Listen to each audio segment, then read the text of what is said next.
இன்றைக்கி வந்து பார்த்தீங்கன்னா டே 9ங்க. ஸோ ஒரு மாதம் ஃபுல்லாக ஃபுட் டெலிவரி ஜாப் பண்ணி அதில் வர காசை வச்சு நம்ம ஐஃபோன் வாங்க போகிறோம்னு சொல்லிட்டு ஒரு சீரிஸ் ஸ்டார்ட் பண்ணோம். ஸோ அந்த சீரிஸில் இன்றைக்கி டே 9. ஸோ நல்லபடியாக போகும்னு சொல்லி நம்புகிறேன். இதான் நம்மளோட ஃபஸ்ட் ஆர்டர் இப்போ தான் கொடுக்க வந்தேன். ஸோ உங்களோட லவ் அண்ட் சப்போர்ட் கண்டிப்பாக வேணும். எனக்கு வேணும். மறக்காமல் சேனல் சப்ஸ்கிரைப் பண்ணிடுங்க, லைக் பண்ணுங்கள், உங்கள் ஃப்ரெண்ட்ஸுக்கு கொஞ்சம் ஷேர் பண்ணுங்கள். ஸோ நம்ம வீடியோவில் அப்பப்போ வந்து பார்த்திங்கன்னா ஜாப் பற்றியும் வீடியோஸ் போடுவோம். கண்டிப்பாக யூஸ்ஃபுல்லாக இருக்கும். மறக்காமல் உங்களோட சப்போர்ட் கொடுங்க. ஃபுல்லாக சப்போர்ட் பண்ணிங்கன்னா மட்டும் தான் நம்மளால் அடுத்தடுத்து பண்ண முடியும். ஸோ மறக்காமல் சப்போர்ட் மட்டும் கொடுங்க. போதும், வாங்கங்க வீடியோக்குள்ளே போகலாம். சின்ன வயசுல இருந்த ஒரு ஆசைன்னா பெரிய ஆசை ஒரு பொருள் மேல. அதான் என் லைஃபோட டார்கெட்.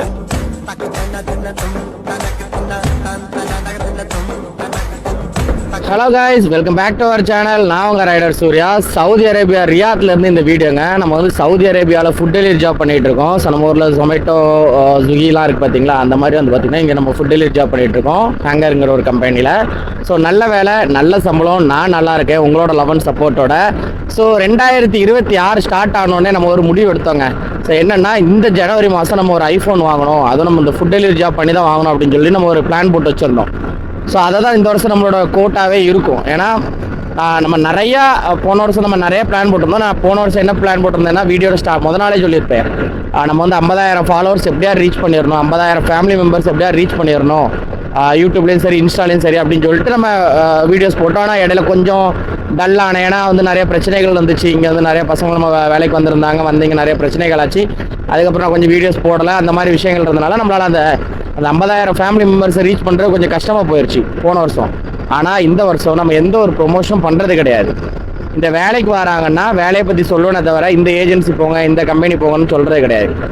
ஸோ அந்த விஷயத்த நம்ம கிளியரிட்டி எப்படி சொல்ல தெளிவாக இருக்கும், சரிங்களா? அதனால் நம்மளுக்கு இந்த வருஷம் எந்த ஒரு பிரச்சனை வரக்கான இதுவும் கிடையாது, சரிங்களா? பிரச்சனை வந்தால் தான் மைண்ட் அப்செட் ஆகும். மைண்ட் அப்செட் ஆனால் தான் வீடியோஸ் போடுறது கஷ்டமாகும். இதோட பிரச்சனையே நம்ம இன்னும் பிரச்சனைக்கே உள்ளே போகல, அதனால் ஒன்றும் பிரச்சனை கிடையாது. ஸோ இந்த மாதம், இந்த ஜனவரி மாதம் ரொம்ப கஷ்டப்பட்டு, ஏன்னா வீட்டுக்கும் காசு அனுப்பணும். இப்போ நான் வந்து வீட்டுக்கு காசு அனுப்பாமல் ஐஃபோன் வாங்க போகிறேன்னா சொல்லலை, ஏன்னா அது வந்து தப்பு. ஏன்னா வீடு நம்மளை நம்பி இருப்பாங்க, கடன் இருக்குது நம்மளுக்கு. அப்படிங்கும்போது வீட்டுக்கு நம்ம அனுப்ப வேண்டிய காசு போயிடும். அது போக நம்ம ஒரு ஐஃபோன் வாங்கினா அது என்ன மாடலாக இருந்தாலும் ஓகே தான். ஏன்னா இப்போ 12க்கு கீழே போக மாட்டோம். ஏன்னா 12க்கு கீழே போனால் அது அப்டேட் வந்துடும், அதுக்கப்புறம் அது யூஸ் பண்ணி வேஸ்ட் தான். ஸோ 13க்கு மேலே, so 13 Pro, 14 Pro Max, 14 Pro, 15 Pro Max, so இந்த மாதிரி 16, 17லாம் போவானான்னு கேட்டால் எனக்கு தெரியாது. ஏன்னா அதுவே வந்து பார்த்திங்கன்னா இங்கே உள்ள காசுக்கு 5,000, 5,500 வந்துடும். ஸோ அந்த அளவுக்கு என்கிட்ட காசு இருக்குமான்னு கேட்டால் எனக்கு தெரில. அது வாங்குவேனானும் தெரில. ஃபஸ்ட் ஆர்டர் வந்துருச்சுங்க. இந்த பக்கம் அடிச்சிருக்கான் பாருங்க. ஃபர்ஸ்ட் நான் கீழோடி போகும்போது அடிச்சிருந்தா கூட நான் அப்படியே இறங்கி யூட்டன் போட்டாலும் போய் வாங்கியிருப்பேன். இப்போ அங்கே போய் அப்படி போய் இப்படி போயிட்டு வரணும். ஏன் சாமி இப்படி இருக்கீங்க? ஃபார்மசி வேற உடனே ரெடி ஆயிரும். 6 கிலோமீட்டரா? சரிங்க. அப்போ வந்து இதுதான் பிளான். ஒரு ஐஃபோன் வாங்கணும். அது இந்த மாதம் ஃபுட் டெலிவரி ஜாப் பண்ணி தான், அந்த ஃபுட் டெலிவரி பண்ணி இதில் வர காசை வச்சு தான் ஐஃபோன் வாங்கணும்னு வச்சு தான் நம்ம சீரிஸ் ஸ்டார்ட் பண்ணி கொண்டு வந்துகிட்டு இருக்கோம். ஸோ இன்றைக்கி வந்து பார்த்திங்கன்னா டே 9ங்க. நல்லா பார்த்துங்க, டே 9. 8 நாள் தொடர்ந்து வீடியோஸ் போட்டேன். எல்லா நாளும் வீடியோஸ் போட்டேன். இன்னொன்று என்னென்னா, வியூஸ் போக மாட்டேங்க. ஏன்னா டெய்லி வீடியோஸ் போடுறதுனால வியூஸ் போகலையா, இல்லை கண்டென்ட்டு ஓரளவு மோட்டோலாக் கண்டென்ட் இவ்வளோ தான் வியூஸ் போகுமானோன்னு தெரியல. ஏன்னா இதில் மோட்டோலாக்னா பயங்கரமாக வியூஸ் போகும், இப்போ வியூஸ் போக மாட்டேங்குது. பட் நீங்கள் இது ஒரு மோட்டோ விளாக நினைக்காம ஒரு சேலஞ்சாக பண்ணுறானே, ஒரு ஃபுட் டெலிவரி ஜாப் பண்ணுறான், அது மூலமாக எப்படி ஒரு ஐஃபோன் வாங்கணும், வீட்டுக்கும் காசு அனுப்பணும்னு நினைக்கிறானே, அவ்வளோ கஷ்டங்கள் பண்ணி எப்படியும் வாங்குறான்னு சொல்லி நீங்கள் ஒரு லவ் அண்ட் சப்போர்ட் கொடுத்தீங்கன்னா ரொம்ப சந்தோஷமாக இருக்கும். ஸோ நீங்கள் ஒரு மோட்டோ விளாக இதை பார்க்காம அதை போய் சேலஞ்ச் பண்ணிகிட்டு இருக்கான், முடியுதா இல்லை, என்ன பண்ணா, இன்றைக்கி என்ன பண்ணா அப்படின்னு சொல்லி நீங்கள் பார்த்து உங்கள் வீட்டு பிள்ளையார், இப்போ உங்கள் வீட்டில் ஒரு அண்ணனோ தம்பியோ இருக்கான்னா, இன்றைக்கி அவன் என்ன பண்ணியிருப்பான், வெளிநாட்டில் இருக்கேன்னு வைங்களேன், அவங்க தம்பியோ அண்ணனோ பையனோ யாரோ வெளிநாட்டில் இருக்காங்கன்னா பார்ப்பீங்களா? சரி, இன்றைக்கி அவன் என்ன பண்ணான், வேலை போனானா, சாட்டானா, எவ்வளோ ஆர்டர் எடுத்திருக்கான் இன்றைக்கி, அந்த மாதிரி நீங்கள் பார்ப்பீங்கள்ல. ஸோ அந்த மாதிரி நம்ம வீடியோஸை பாருங்கள். அந்த மாதிரி பார்த்து ஸோ உங்களோட லவ் அண்ட் சப்போர்ட்டை கொடுங்க. அதுக்கு இடையில சப்போஸ் உங்களுக்கு யாருக்கா உங்கள் ஃப்ரெண்ட்ஸுக்கோ ஃபேமிலியில் யாருக்காதோ இல்லை யாருக்கோ வேலை வேணும், வெளிநாட்டில் வேலை பார்க்கணுன்னு நினைக்கிறான் ப்ரோ, இப்படி படிச்சிருக்கான் ப்ரோ, ஏதாவது வேலை கிடைக்குமான்னா எனக்கு டிஎம் பண்ணுங்கள், இன்ஸ்டாகிராமில் டிஎம் பண்ணுங்கள். இன்கேஸ் அவங்க படிச்சிருக்கிறதுக்கும் இல்லை அவங்க வேலை பார்க்குறதுக்கு ரெடியாக இருக்கிறாங்க, என்ன ஒரு பிரச்சனை இல்லை, அப்படின்னா நம்மளால் முடிஞ்ச அளவுக்கு நம்ம ஹெல்ப் பண்ணுவோம். அவங்களுக்கு வேலை எடுத்து கொடுக்குறதோ, இல்லை வேலைக்கு ரெக்கமெண்ட் பண்ணுறதோ, இல்லை இங்கே வேலை இருக்குது, இப்படி ஒரு வேலை இருக்குது, நீங்கள் டைரெக்டாக மெயில் போட்டு ஆன்லைனில் அப்ளை பண்ணி இன்டர்வியூ அட்டன் பண்ணுங்கன்னு கூட நம்மளால் ஹெல்ப் பண்ண முடியும். பட் நம்ம வந்து ஒரு ஏஜென்சியை ரெக்கமெண்ட் பண்ண மாட்டோம், அவ்வளோதாங்க. இந்த ஏஜென்சி போங்க அப்படின்னு சொல்ல மாட்டோம். டைரக்ட் இன்டர்வியூ, டைரக்ட் வேலை இருந்துச்சுன்னா கண்டிப்பாக நான் உங்களுக்கு ஹெல்ப் பண்ணுவேன். ஸோ நிறைய பேர் நம்ம கம்பெனிலேயே விசா இருக்கான்னு கேட்குறீங்க. ஸோ நம்ம கம்பெனியில் வந்து பார்த்தீங்கன்னா இந்த ஜனவரி மாதம் வந்து பார்த்தீங்கன்னா ஒரு 7 பேர் இந்தியா போக வேண்டி இருந்துச்சு. அதில் ஒரே ஒரு ஆள் தான் பார்த்தீங்கன்னா போயிருந்தாங்க, மிச்சம் யாரும் போகல. எல்லாருமே ஜனவரி முடிஞ்சு தான் போகிறாங்க. அவங்க போன பிறகு வந்து பார்த்தீங்கன்னா வேக்கன்சி காலியாக இருக்கும், சரிங்களா. ஸோ மெஜாரிட்டி வந்து பார்த்தீங்கன்னா கஃபாலா மாத்திரைக்கு பார்ப்போம். ஸோ இங்கே யாராவது இங்கே நம்ம ரைடர் ஜாப்பில் இருக்கிறவங்க, சேலரி கம்மியாக இருக்கிறவங்க கஃபாலா மாறணும்னு இருப்பாங்க, வேறு ஏதாவது கம்பெனி போகணும். ஸோ மெஜாரிட்டி அப்படி ஏதாவது இருக்காங்களான்னு சொல்லி பார்த்துட்டு தான் அவங்களுக்கு தான் கொடுக்குறதுக்கு ட்ரை பண்ணுவான். பட் இன்கேஸ் யாருக்காவது அர்ஜென்ட்டாக வேணும், வேலை வேணும் அப்படின்னா நம்ம யாருக்கா ரெக்கமெண்ட் பண்ணி பண்ணலாம், அவ்வளோந்தாங்க. சரிங்க, இப்போ வந்து நம்ம ஃபஸ்ட் ஆர்டர் எடுக்க போவோம். எடுத்துகிட்ட மாதிரி பண்ணுவோம். இது வந்து சரி உங்களுக்கு சொல்லணும் அப்படிங்கிறது தோணுச்சு. ஏன்னா எல்லோரும் இது ஒரு மோட்டோ விலாக நினைக்கிறத விட சரி இப்படி ஒரு விஷயம் இருக்குது அப்படின்னு சொல்லி நீங்கள் பார்ப்பீங்கன்னு சொல்லி தான் இவ்வளோ நேரம் இதை பற்றி பேசியிருக்கேன். தப்பாக பேசியிருக்கேனா சரியாக பேசியிருக்கேனான்னு தெரில. எப்படியா பேசியிருந்தால் கொஞ்சம் கமெண்ட் பண்ணி விடுங்க. ஸோ இதுதான் நம்மளோட ஃபஸ்ட் ஆர்டர். ஃபார்மசியிலேருந்து எடுத்தாச்சு, கொண்டு போவோமா. எவ்வளோ தூரம்னு பார்த்தீங்கன்னா ஆப்போசிட்டில் இருக்கிற மாதிரி தான் இருக்கும். ஆனால் இந்த ஹைவே கிராஸ் பண்ணோன்னா இங்கேருந்து அங்கே ஒரு 12 கிலோமீட்டர் போகணும், இல்லை இந்த பக்கம் ஒரு 12 கிலோமீட்டர் போகணும். அப்போ எவ்வளோ கஷ்டம் பார்த்தீங்களா.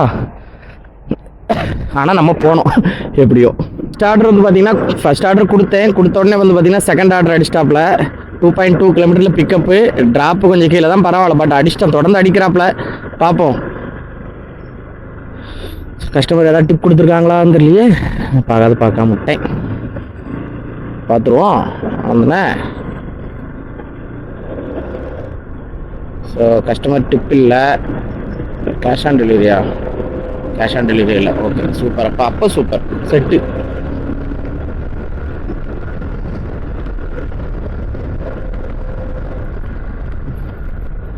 சரியா போச்சு. ரவுண்டான அங்கே இருக்குது, நான் இங்கே வந்துட்டேன். ஸோ டைம் பார்த்தீங்கன்னா 1:54 ஆகுது. நம்மளோட 3வது ஆர்டருங்க. இது 3 தானே? இல்லை மக்களே, 2வது ஆர்டரு. சாரி, 3ன்னா அவ்வளோதான் முடிஞ்சிடும். 2வது ஆர்டரு. அந்த கடையில் வந்து பார்த்தீங்கன்னா ஃப்ரெஷ்ஷாக ரெடி பண்ணி தர இதுதான். ஸோ ரெடி பண்ணி தர கொஞ்சம் லேட்டாக, ஆனால் ரொம்ப இல்லை, ஒரு 15 நிமிஷம் லேட் ஆயிடுச்சு. இப்போ அதான் கொண்டு போய் கொடுக்கணும். 3.4 கிலோமீட்டர் இருக்கு நம்ம பேலன்ஸ். இந்த ஏரியாவுக்கு தாங்க வரணும்னு ஆசைப்பட்டுட்டே இருந்தேன். நேற்றுலாம் பார்த்தீங்கன்னா இங்கே வரணும்னு நினைப்பேன், நான் வேறு எங்கேயாவது தூக்கி விட்டுட்டே இருந்துச்சு. ஸோ இன்றைக்கி இந்த ஏரியாக்கே வந்துட்டேன். மேபி இன்றைக்கி நல்ல ஆர்டர் இருக்குன்னு நினைக்கிறேன். ஒரு எப்படி சொல்ல, சந்தோஷமான விஷயந்தான். பட் யோசிக்க வேண்டிய ஒரு விஷயமா ஒன்று நடந்துருச்சு. என்ன அப்படின்னா, நம்ம செகண்ட் ஆர்டரு வந்து சொன்னேன்னா ஒரு மந்தி கடைங்கிற மாதிரி ஒரு ஆர்டரு ரெடி பண்ணி தான் தருவாங்கன்னு டைமில் நான் அதை வந்து பார்த்தீங்கன்னா வாங்கிட்டு கஸ்டமர் லொக்கேஷன் போனேன். ஸோ 87 ரியால் ஆர்டர் அது, சரிங்களா. 87 ரியால் ஆர்டரு வாங்கிட்டேன். பொருளாக வாங்கிட்டேன். கஸ்டமர் லொக்கேஷனுக்கு கரெக்டான டைம் போயாச்சு, எல்லாம் கால் பண்ணியாச்சு. கஸ்டமர் ஃபோட்டோஸ்லாம் அனுப்பியிருந்தாங்க. ஸோ இந்த பில்டிங்கு 3rd ஃப்ளோர் அப்படின்ட்டு இருந்தாங்க. ஓகே, நானும் அனுப்பிட்டாங்கன்னு சொல்லி கரெக்டாக போயிட்டு 3rd ஃப்ளோர் போகிறேன். அங்கே பார்த்தீங்கன்னா 3 டோர், 1 2 3 இருக்குது. 3 டோருக்கு கீழேயுமே செருப்பு இருக்குது. இப்போ ஏதாவது ஒரு டோருக்கு மேலே செருப்புன்னா இருக்குது, சரி ஓகே, இந்த வீடு வந்து ஆக்டிவாக இருக்க வீடு, நம்ம இந்த வீட்டு வாசலில் வச்சுட்டு வந்துடலாங்களாம். அப்போ செருப்பு 3 வீட்டு வாசல்லையும் செருப்பு கிடக்கு. 3 வீடுமே ஆக்டிவாக இருக்கிற வீடு தான், சரிங்களா. நான் உடனே கஸ்டமருக்கு கால் பண்ணுறேன். நம்ம கால் பண்ண ஆரம்பித்ததுலேருந்து நம்மளோட டைமிங் ஓட ஆரம்பிச்சிடும், சரிங்களா. அந்த பேக்ரவுண்டில் அந்த டைமிங் ஓட ஆரம்பிச்சிடும். அப்போது நான் கஸ்டமருக்கு கால் பண்ண ஆரம்பித்து டைம் ஓட ஆரம்பிச்சிச்சு. 15 நிமிஷம். நான் ஒரு 8 தடவை கால் பண்ணியிருப்பேன், விடாமல் ஒரு 3 தடவையும், அப்புறம் ஒரு 2 நிமிஷம் விட்டு அப்புறம் ஒரு 3 தடவை, அப்படி ஒரு 8 தடவை கால் பண்ணியிருப்பேன். வாட்ஸ்அப்பில் போய் மெசேஜ் பண்ணேன், பார்க்கல. அப்புறம் ஹங்கர் அப்ளிகேஷன்லேயே மெசேஜ் பண்ணேன், பார்க்கல. ஏன்னா சில பேர் கஸ்டமர் வந்து நம்பர் வேறு ஃபோன் கொடுத்துருப்பாங்க, ஆனால் வாட்ஸ்அப் ஒரு ஃபோன் வச்சுருப்பாங்க. அதனால வாட்ஸ்அப்பில் மெசேஜ் பண்ணேன், பட்டு கஸ்டமர் எடுக்கலை. அப்போது 15 நிமிஷம் ஆயிடுச்சு. ஸோ முந்தி என்னென்னா 15 நிமிஷம் ஆனோடனே கீழே கேன்சல்டுன்னு இருக்கும், ஆர்டர் கேன்சல்டுன்னு இருக்கும். அதை கிளிக் பண்ணால் ஆட்டோமேட்டிக்காக ஆர்டர் கேன்சல் ஆயிரும். பட் இப்போ ரீசெண்டாக என்ன புது அப்டேட், இந்த ஜனவரிக்கு அப்புறம் எப்படி ஆகிட்டுன்னா, கஸ்டமர் வந்து அந்த கீழே வந்து கான்டாக்ட் சப்போர்ட்டுன்னு இருக்கும், சரிங்களா. அந்த 15 நிமிஷம் முடிஞ்சோடனே கீழே கான்டாக்ட் சப்போர்ட் வரும். அதை கிளிக் பண்ணோடனே என்ன ஆகும்னா, கஸ்டமர் கேருக்கு நம்ம மெசேஜ் பண்ணுற மாதிரி வரும். அப்போ நான் இப்படி சொன்னேன், இப்படி கஸ்டமருக்கு கால் பண்ணேன்னே உடனே அவன் வெயிட் பண்ணி நான் கால் பண்ணி பார்க்குறேன் அப்படின்னு சொல்லி அவங்க கஸ்டமருக்கு கால் பண்ணி பார்த்துருப்பாங்க போல், எடுக்கல. ஒரு அதில் ஒரு 3 நிமிஷம் ஆச்சு கஸ்டமருக்காக கால் பண்ணி. அப்புறம் எனக்கு 10 ரூபா அனுப்ப சொன்னால் நான் உடனே ஃபுட்டோட 10 ரூபா எடுத்து அனுப்பிவிட்டேன். 87 ரியால் அது. உடனே அப்போ திருப்பியும் வெயிட் அப்படின்னா okay, wait the few minutes அப்படின்னா ஓகே அப்படின்னா திரும்பி கால் பண்ணி பார்த்துருக்கேன், எடுக்கலை. ஏன்னா அது எடுக்கவே இல்லை, அவங்க கஸ்டமர் தூங்கிட்டார் போல். அப்போ சலாம் முடிச்சுட்டு வந்துட்டு எடுக்கலை. உடனே அப்போ அவங்களே அந்த சைட்லேருந்து okay this order is cancel, no return. No ரிட்டன்னா நம்ம திருப்பி போய் கடையில் கொடுக்காண்டான்னு அர்த்தம். ஹங்கரே நம்மளை கேன்சல் பண்ணிட்டாங்க அந்த ஆர்டரை, நம்ம கேன்சல் கொடுக்கல. அப்படிங்கும்போது நம்மளுக்கு இல்லை ஃபைன் வர வாய்ப்பு கிடையாது. ஹங்கரே இப்போ கேன்சல் பண்ணிட்டாங்க. கஸ்டமருக்கு நம்மளுக்கு பிரச்சனை வராது. கஸ்டமர் கால் பண்ணி ஆர்டர் ஏன் எடுத்துகிட்டு போய்ட்டு அப்படிலாம் சொல்ல கேட்க மாட்டாங்க. ஏன்னா ஹங்கரே கால் பண்ணி கஸ்டமர் எடுக்கலங்கும் போது ஹங்கர் நம்மளுக்கு கம்ப்ளைண்ட் வராது, ஃபைன் வராது.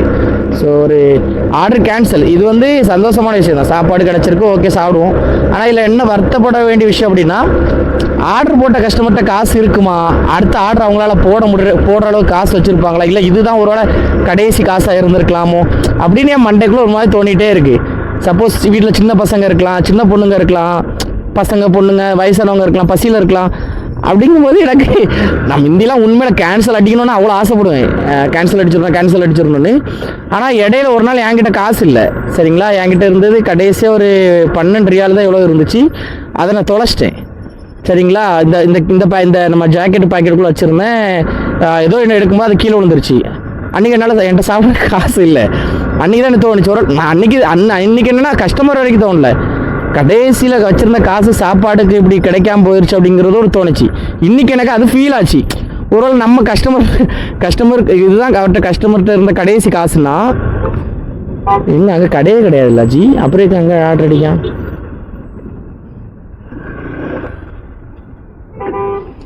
ஒரே நிமிஷங்க, அந்த சைடு கடை கிடையாதுல்ல, உண்டா?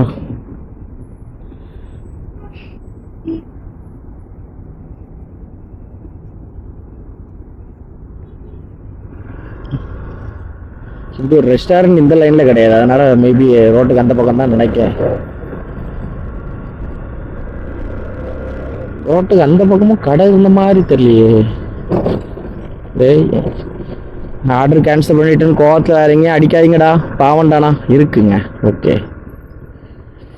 புது கடை. அப்போ எனக்கு அது தோணிகிட்டே இருக்கு. நான் 15 நிமிஷம் ஆயிடுச்சு. 15 நிமிஷம் ஆனோடனே கீழே கேன்சல் ஆர்டர்னு வந்துருச்சு, மெசேஜ் வந்துருச்சு. இப்போ நம்ம என்னென்னா சரி ஓகே சாப்பாடை வச்சுட்டு போவோம் அப்படின்னா அது தப்பு. இப்போ சப்போஸ் கஸ்டமர் வீடு அதில் எந்த ரூமுன்னு தெரியாது நமக்கு, சரிங்களா. இவங்களுமே பேசிக்க மாட்டாங்க, பக்கத்து வீடாக இருந்தாலுமே இவங்களாம் பேசிப்பாங்களான்னு எனக்கு தெரியல பெருசா. அப்போ நம்ம இப்படி யார் வீட்டு வாசலையாக வச்சுட்டு வந்து அவங்க அதை தூக்கி டஸ்ட்பினில் போட்டாங்கன்னு வைங்களேன், அது வந்து அதுதான் இருக்கலே ஒரு பெரிய பாவகரமான செயல். ஒரு சாப்பாடை குப்பை தொட்டியில் பயன்படுத்தாத ஒரு சாப்பாடை குப்பை தொட்டியில் போட்டு போகிறது வந்து நம்ம யோசிக்க வேண்டிய ஒரு சம்பவம். அதனால தான் அதை வந்து பார்த்திங்கன்னா சரி ஓகே வச்சுட்டு வரான்டான் அப்படின்ட்டு எடுத்துகிட்டு வந்துட்டேன். வேறு என்ன பண்ண, ரொம்ப கஷ்டமாக தான் இருக்குது. பட் இருந்தாலும் சாப்பாடுங்கிறது உடல் நலத்திற்கு நல்லது அப்படிங்கிறதுனால இதில் ஸ்டாண்டு போட்டு உட்காந்து சாப்பிடுவோம். ஓப்பன் பண்ணி பார்த்தா நிறையங்க ஒரு நல்ல பெரிய ஃபிஷ்ஷு முள் இல்லாமல் ஃப்ரை பண்ணி வச்சுருந்து அது ஒரு ஃபிஷ் இருந்துச்சு. அதுக்கப்புறம் பார்த்தீங்கன்னா ஒரு 2 பேர் சாப்பிட்ற அளவுக்கு வந்து பார்த்திங்கன்னா மந்தி இருந்துச்சு, ஷவாய் மந்தி. அதுக்கப்புறம் ஒரு பவுல் ஃபுல்லாக நம்ம ஊரில் அது என்னது ரைஸு பாயில் பண்ணால் எப்படி இருக்கும், நல்லா பாயில் பண்ணி கஞ்சி மாதிரி வச்சுருந்தா. ஸோ அந்த மாதிரி ஒன்று. ஆனால் அதை நான் என்ன சாப்பிடல, நான் அதுவும் அந்த ரைஸை என்ன சாப்பிடல. அந்த வித்தவுட் போன்ஸ் இல்லாத ஃபிஷ் இருக்குது பார்த்தீங்களா, அது மட்டும் எடுத்து சாப்பிட்டேன். கொஞ்சோண்டு சாப்பிட்டேன், கையெல்லாம் வாட்டடிக்க ஆரம்பிச்சிட்டு. நம்ம ஃபிஷ் பெருசாக சாப்பிட மாட்டோம். சரி முள்ளிலேயே ஜிங்கு அயனு பொட்டாசியம் மெக்னீஷியம்லாம் தேவைப்படுது, கொலாஜின்லாம் தேவைப்படுதுன்னு சொல்லிட்டு எடுத்தேன். 2 பீஸ் தான் சாப்பிட்டேன்னு நினைக்கிறேன். ஸ்மெல் வந்துருச்சு. உடனே அதை இப்போ மூடி வச்சுருக்கேன். நிக்கில் ஃபோன் அடிச்சு, அவன் நிக்கில் ஃபிஷ்னால் ரொம்ப பிடிக்கும் அவனுக்கு, நிக்கிலுக்கு. அதான் நிக்கில் நீ கொண்டு வாடின்னா. ஸோ அவனுக்கு நான் ஃபிஷ்ஷை கொடுத்துட்டு நமக்கு அவன் வந்து இது வாங்கிந்தாரேண்ணா, என்னது பீஃப் கறி வாங்கிந்தாரேண்ணா. சரி ஓகே பீஃப் கறி கிடைக்கும் அப்படின்னு சொல்லிட்டு போகிறேன். என்னடா உனக்கு ஃப்ரீயாக கிடைச்சது, அவனை காசு கொடுத்து வாங்கி தர போகிறேன்னா, இல்லைங்க எப்படியும் சாப்பிடணும்னு சொல்லி பிளான் போட்டிருந்தோம் நாங்கள். அப்போது ஃபிஷ் ஆட மாட்டேன்னா எனக்கு கறி வேணும்ல, அதனால் அவன் பீஃப் வாங்கிட்டு வரேன், நம்ம கப்ஸா சாப்பிட்ருவோம் அப்படின்னா. ஓகே அப்படின்னு சொல்லிட்டு போயிட்டுருக்கேன். இப்போ 3வது ஆர்டர் கொண்டு போயிட்டுருக்கேன். அந்த 2 ஃபிஷ் பீஸ் தாங்க முடியல. உடனே நான் பக்காலால் போய்ட்டு இந்த சூயிங்கம் வாங்கிட்டேன். ஸோ முந்திலாம் அப்ரோட்லேருந்து யாராவது இருந்தால் இந்த வாங்கிட்டு வருவாங்க. இது வந்துச்சுனாலே தெரிஞ்சிடும் இது அப்ரோட்லேருந்து வாங்கிட்டு வராங்க அப்படின்னு. முந்தி நான் சொல்கிறது நான் 10th படிக்கும்போது 2014 அந்த டைமில். இப்போ என்னென்னா நம்மளே இதை வாங்கி சாப்பிட்ற அளவுக்கு ஆகிட்டோம்.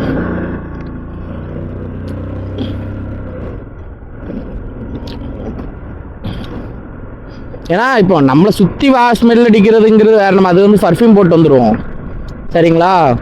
ரெண்டாவது கையிலேருந்து ஸ்மெல் வரல, வாய்க்குள்ளேயே அந்த ஒரு ஸ்மெல் ஃபீல் ஆகிற மாதிரியே எனக்கு ஒரு இது. அதான் இந்த சூவிங்கம் வாங்கினேன். இந்த ரோட்டுக்கு இந்த பக்கத்துலேருந்து வந்தேங்க.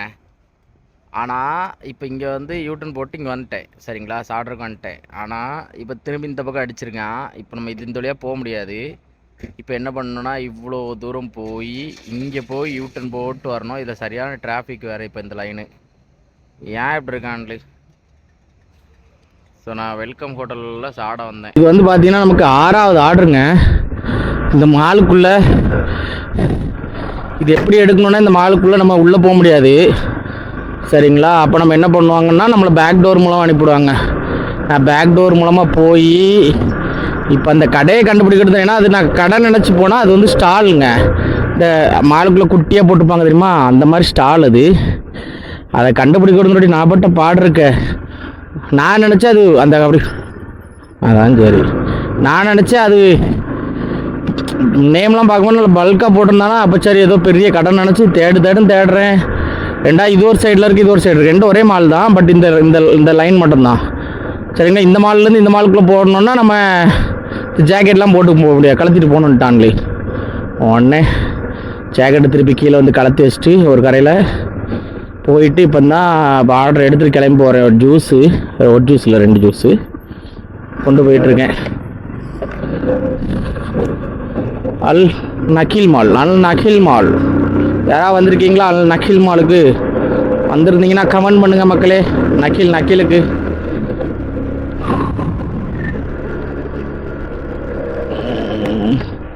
6வது ஆர்டரு. எனக்கு தெரிஞ்சு இனி ஆர்டர் வரோன்னு நினைக்கிறேன்.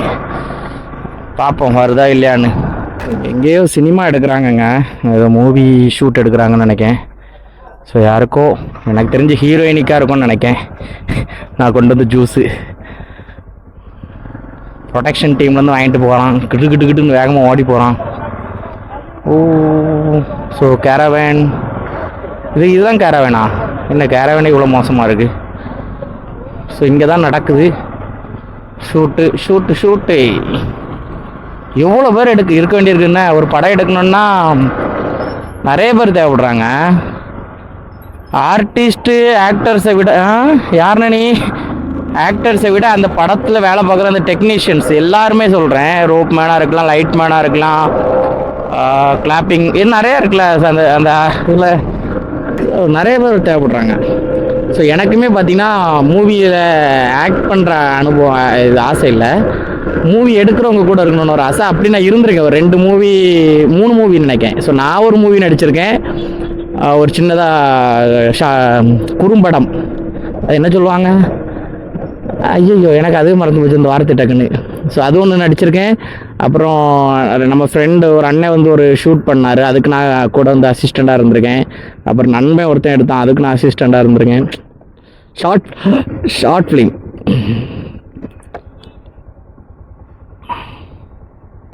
இது எத்தனாவது ஆர்டர்னா 10வது ஆர்டருங்க நமக்கு. 10 தானே, ஒரே நிமிஷங்க பார்த்துக்கிட்றேன். ஏன்னா இன்றைக்கி ஒரு இது 9 ஆர்டர் கம்ப்ளீட் ஆகிட்டு 10வது ஆர்டர் நம்ம எடுக்க போய்ட்ருக்கோங்க. கேஎஃப்சியில் இந்த சிக்னல் தாண்டி இருக்குது கேஎஃப்சி, அங்கே நம்ம போயிட்டுருக்கோம். Okay super. போயிருந்தேன் அப்படியே. ஓகேண்ணே. இப்போ டைம் பார்த்தீங்கன்னா 9:25 ஆகுதுங்க. இது எத்தனாவது ஆர்டர் அப்படின்னு பார்த்தீங்கன்னா, ஒரே நிமிஷங்க, 14 ஆர்டர் கம்ப்ளீட் ஆயிடுச்சு. ஒரு ஆர்டர் நீ கேன்சல், அது சேர்த்தா 15 ஆர்டரு. பட் அதை சேர்க்காம இப்போ இது 15வது ஆர்டருங்க. இப்போ வந்திருக்கிறது 15வது ஆர்டரு. அந்த கேன்சல் ஆர்டர் நான் காமிச்சிருப்பேன், அதை நான் சாப்பிட்டேன். நல்ல சாப்பாடு அது. ஒரு எப்படி சொல்ல, அது குறை சொல்ல முடியாத அளவுக்கு ஒரு சாப்பாடு. 2வது சாப்பாடை குறைவே சொல்லக்கூடாது. எனக்கு மீன் பிடிக்காது, பட் இருந்தாலும் இன்றைக்கி நான் அதில் ஒரு 2 பீஸ் சாப்பிட்டு என் நண்பனுக்கு வேற கொடுத்தேன் போயிட்டு. ஏன்னா வேஸ்ட் பண்ணக்கூடாது அப்படிங்கிறதுனால. ஏன்னா ஃபிஷ்ஷிங்கு வந்து காஸ்ட்லி. ஸோ ஃபிஷ் வந்து நார்மலாகவே காஸ்ட்லி தான் சரிங்களா, ஷீ ஃபிஷ் வந்து அதனால் அதை வேஸ்ட்டும் பண்ண முடியாது. ஃபுட்டு ரெண்டாவது அதை வேஸ்ட் பண்ணக்கூடாது. கடவுள் நம்மளுக்கு ஒன்று தந்திருக்காருன்னா அதை நம்ம வேஸ்ட் பண்ணுறக்க தந்திருக்காரு இல்லை. ஸோ அதனால் அப்படி ஏதாச்சு. ஸோ ஒரு ஆர்டர் கேன்சல். அதுக்கப்புறம் பார்த்திங்கன்னா இப்போ நம்ம 14 ஆர்டர் கம்ப்ளீட் பண்ணிட்டோம். 15வது ஆர்டர் எடுக்க போயிட்டுருக்கோம். எனக்கு தெரிஞ்சு ஒரு 19 ஆர்டரு மினிமம் 20 பண்ணலாம் அப்படின்னு ஒரு ஐடியா. பார்ப்போம் பண்ண முடியுதா இல்லையான்னு. பார்த்தீங்கன்னா 11:30 ஆகுதுங்க, 11:38 ஆகுது இப்போ சரிங்களா. எவ்வளோ ஆர்டர் கம்ப்ளீட் பண்ணிட்டோம்னா 17 ஆர்டர் கம்ப்ளீட் பண்ணிட்டோம். 18வது ஆர்டர் வந்து பார்த்திங்கன்னா எடுக்க போயிட்டுருக்கோம் நம்ம இப்போ கடைக்கு. இங்கே ஒரு குட்டி போய் உட்காந்துருக்கான், அடிக்கிற குளூரில் உட்காந்துருக்கான். அங்கே அவங்களே அம்மா உட்காந்துருக்காங்களோ. சார் நம்மக்கிட்ட காசு இருந்தால் கண்டிப்பாக கொடுப்போங்க, ஆனால் என்கிட்டே காசு கிடையாது. கம்மிங் 15 தான் சேலரி வரும், அப்போ தான் கொடுக்குறது எதுனாலும்.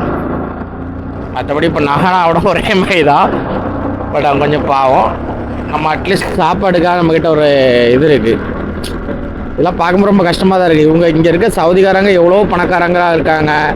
அவங்க நினச்சாங்கன்னா ஒரு நாளைக்கு ஒரு ஆளை எல்லாரும் நினச்சி ஒரு ஆளை ஒரு நாளைக்கு தத்து எடுத்தாலே போதும், அவ்வளோ பேரையும் தத்து எடுத்துடலாம். அவ்வளோ ஏன்னா இவங்களே அவ்வளோத்துக்கு. இப்போ என்ன சொல்கிற, ஒரு சவுதிக்காரங்க ஆர்டர் போட்டால் மினிமம் 100 ரியால் 200 ரியால் இருக்குது.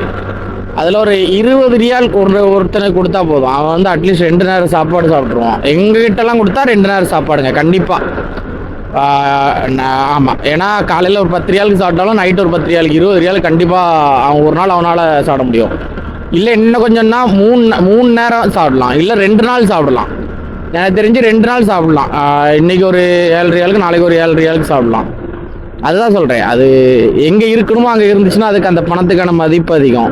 நான் இன்றைக்கி ஒரு கஸ்டமருக்கு நம்ம வந்து 15வது ஆர்டர் நினைக்கிறேன், 275 ரூபா சரிங்களா. ஒரே ஒரு கஸ்டமர் தான் காருக்குள்ளே வச்சு சாப்பிட்றாங்க. காருக்குள்ளே தான் ஓப்பன் பண்ணாங்க அந்த பார்சலை. கண்டிப்பாக அது ஒரு ஆளால் கண்டிப்பாக சாப்பிட முடியாது. அந்த சாப்பாடை என்னைய மாதிரி 3 பேர் சேர்ந்தா சாப்பிடலாம் சரிங்களா. அது ஒரு லேடி தான், 237 ரூபா. ஒரு ஜூஸு, அப்புறம் ரைஸு, சாப்பாடு அந்த மாதிரி சம்திங் தான். அப்போ கண்டிப்பாக அந்த கஸ்டமர் என்ன பண்ணுவாங்க, சாப்பிட்டுட்டு மிச்சத்தை அப்படியே த்ரோ பண்ணிடுவாங்க. கண்டிப்பாக அவங்க அதை கொண்டு போய் திரும்பி வச்சு அடுத்த நாள் அடுத்த நேரம் சாப்பிட்றதுல அப்படிப்பட்டவங்களாம் இவங்க கிடையாது சரிங்களா. ஒன்று போகிற வழியில யாருக்கா கொடுத்துட்டு போவாங்க, அது நல்லது, அது கடவுள் புண்ணியம், அது அவங்களுக்கு கண்டிப்பாக கடவுள் நல்லபடியாக வச்சு விடுவாங்க. பட் அம்மா ஜஸ்ட்டு மிஸ்ஸுங்க. இல்லைன்னா இப்போ அந்த பைக்கில் வந்தவன் அப்படி உருண்டு விழுந்துருப்பான். அதில் அடித்த பிரேக் அப்படி ரக ரக ரக ரக ரகன்னு அடிக்கி